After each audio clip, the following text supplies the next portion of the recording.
My name is Joon Kim. I am the acting United States Attorney for the Southern District of New York. Yesterday afternoon, a man consumed by hate and a twisted ideology attacked our country and our city, using a rented Home Depot truck as his weapon of terror. The man sped down West Side Highway and then intentionally plowed his truck into a pedestrian walkway and bicycle path, hitting and running over people who were simply trying to enjoy a sunny afternoon in New York City.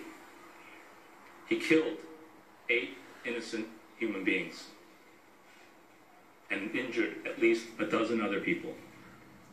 That man, as alleged in the complaint filed today, was Sayfullah Saipov. Today, thanks to the incredible work of the FBI, the NYPD, the Joint Terrorism Task Force, and law enforcement in the city and around the country, just about 24 hours after Saipov's attack, we now have him charged with federal crimes of terrorism. The complaint filed today charges Saipov with 2 counts. First, material support of a terrorist organization, that being ISIS. And second, a federal charge of violence and destruction of a motor vehicle with willful disregard for the safety of human life that resulted in multiple deaths. As the complaint alleges, after speeding through the walkway and bicycle paths, running over and killing people, Saipov crashed his truck into a school bus carrying children. Then he got out, yelled, "Allahu Akbar," meaning God is great, brandishing 2 weapons, which turned out to be a paintball gun and a pellet gun. He was ultimately stopped by a brave police officer, Ryan Nash, who confronted him and shot him in the abdomen. In the short time since this attack, as alleged in the complaint, we have developed evidence establishing that Saipov committed this attack in support of ISIS.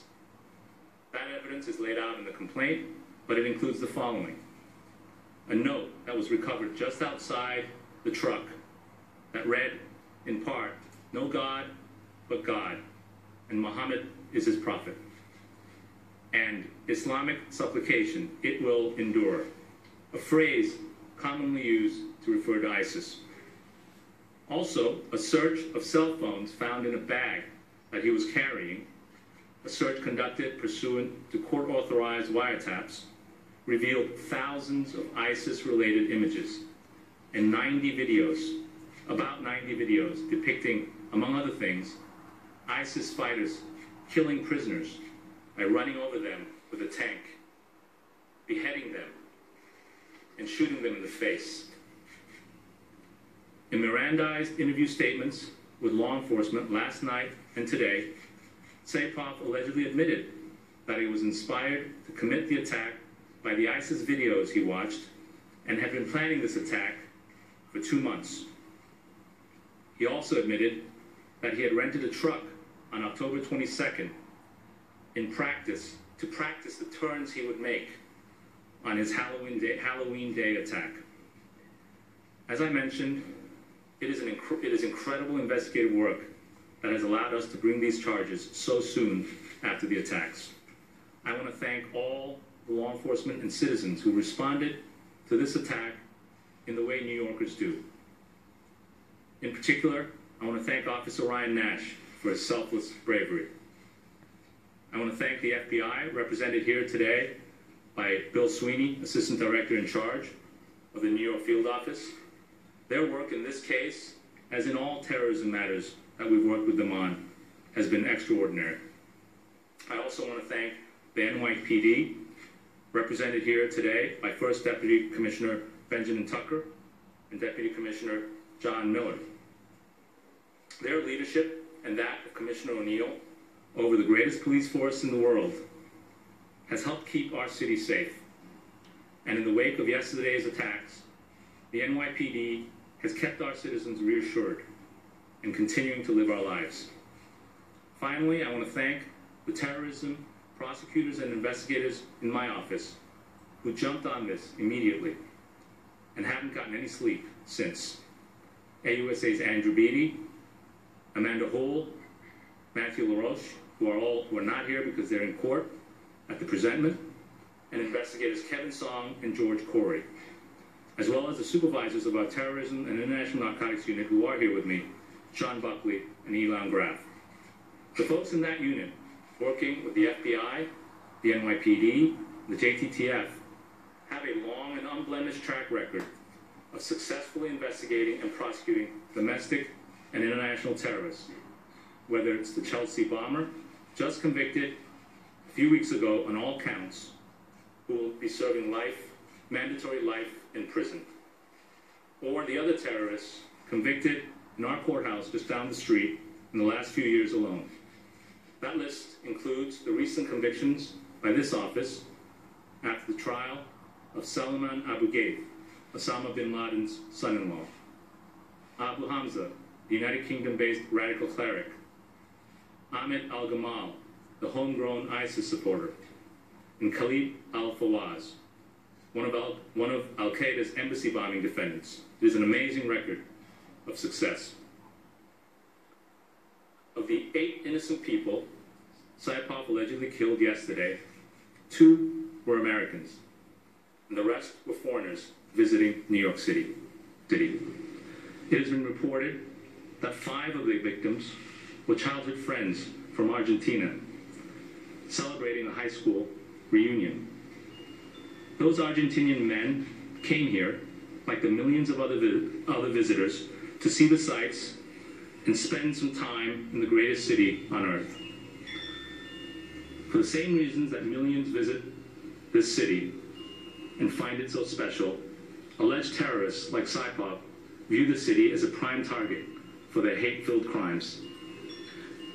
But the thing is, for the alleged terrorists like Saipov, they will find in New York City something else: justice. They will find, and have found, that law enforcement and everyday people in this city are not afraid of their evil. They see through their false, hateful rhetoric and are committed to bringing them to justice.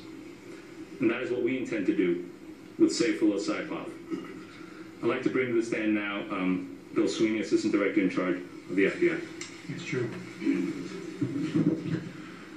Good evening. For the past 24 hours, hundreds of personnel from the Joint Terrorism Task Force, both on this side of the river and in New Jersey, have been working around the clock, developing and tracking leads and executing searches as we dig deeper into the life and motivations of Saipov. The charges announced this evening, while significant, should be taken as no indication that our work here is over. We will continue to employ all investigative techniques necessary to fully understand his social network and to unearth his motivations. Rest assured, we will not stop until every last lead has been covered. I do have one recent update I'd like you to make you aware of.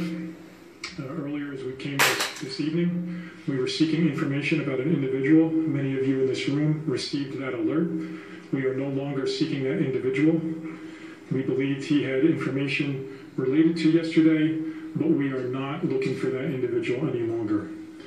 I would encourage anybody who believes they knew Mr. Saipov or has information about yesterday to proactively contact law enforcement. And a reminder to the public that the tip line is 1-800-CALL-FBI with information that may help us in any way. We also have a link set up where you can upload any photos, any videos you may think are relevant. That link is fbi.gov/NYC Tribeca. The NYPD also has their tip line set up at 1-800-577-TIPS. Following the Chelsea attacks in September of last year, I highlighted the importance of an engaged public. Today is no different. I cannot overstate the critical role the public plays in combating these threats. Please remain engaged, be aware, and immediately report suspicious activity to the authorities. In closing, I'd like to thank the partners, especially the hundreds of men and women working on the JTTF, represented by at least 50 agencies on this side of the river alone. Your work has been exceptional. I'd like to thank the U.S. Attorney's Office, Joon, your team, Ben, Commissioner O'Neill, John Miller, the Fire Commissioner Dan Nigro, and George Beach from the State Police. The work your men and women have done has been absolutely extraordinary. Thank you.